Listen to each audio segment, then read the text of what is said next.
Here we are with a bill that we just keep spending another 45 days. We don't save a nickel. We just continue to send the bill to our kids and grandkids.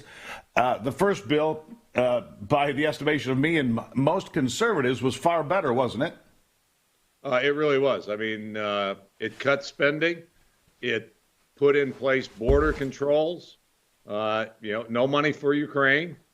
And at the end of the day, when Speaker McCarthy took that bill to the floor, I think he had 21 Republicans who voted no, meaning government was headed for a shutdown. So McCarthy had two choices. I'm going to go to a shutdown, or I'm going to put another bill on the floor that can attract those additional 21 votes. He took the path of, I'm going to keep government open, and I'm going to do it with Democrat votes. 130 Republicans voted for it, 91 voted no. There'll be lots of arguments, but this is about the worst case scenario you get. Yeah, it is the worst case scenario. That's the point that I'm making here today. For Matt Gaetz, it could be a problem because now they're seeking to expel him because there's a pending report on Matt Gaetz, because Matt Gaetz is talking about challenging McCarthy as to having the gavel. But this investigation of Gaetz, and I don't know how it's going to come out, but the report's apparently almost completely written, Pete, and it has campaign finance violations, claims of taking bribes using illegal drugs, allegations of sex trafficking involving an underage girl. I don't know if there's truth to any of it.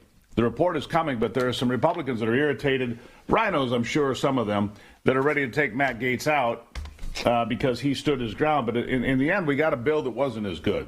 And that's the way it is. So you got that going on. Then you got Bob Menendez, who is clearly compromised with accusations of bribery, taking gold bars, $500,000 in cash in his house.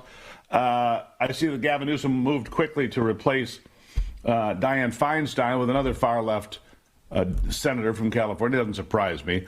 But, the Menendez mess could cost them a seat in New Jersey, potentially. I mean, is there anybody inside that swamp, inside that beltway that's actually, clean? Or are they all dirty? I mean, people start to ask, right? They do. Now, there are a lot of good people in Congress. I'm not sure that. Oh, come on, name three. I'm kidding. All right, I'm kidding. But the bottom line is they're not dealing with the issues that I think many of us expect them to deal with. This whole looming deficit issue, the national debt is a huge issue. The border crisis is a huge issue. The threat from China, a big issue. And they're all just being punted.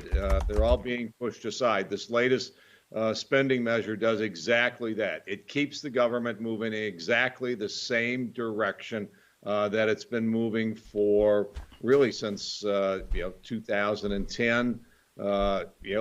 Bigger government, more spending, less accountability, and it's really disappointing that the Republicans couldn't find a way to get at least a small win out of this continuing resolution. I think my preference would have been to shut government down for Republicans to get to the 217 votes that they need right now. I would have taken a shutdown. I agree with that. I would have taken a shutdown over the garbage bill they signed, because here's the problem. 45 days from now, we'll be at the same place.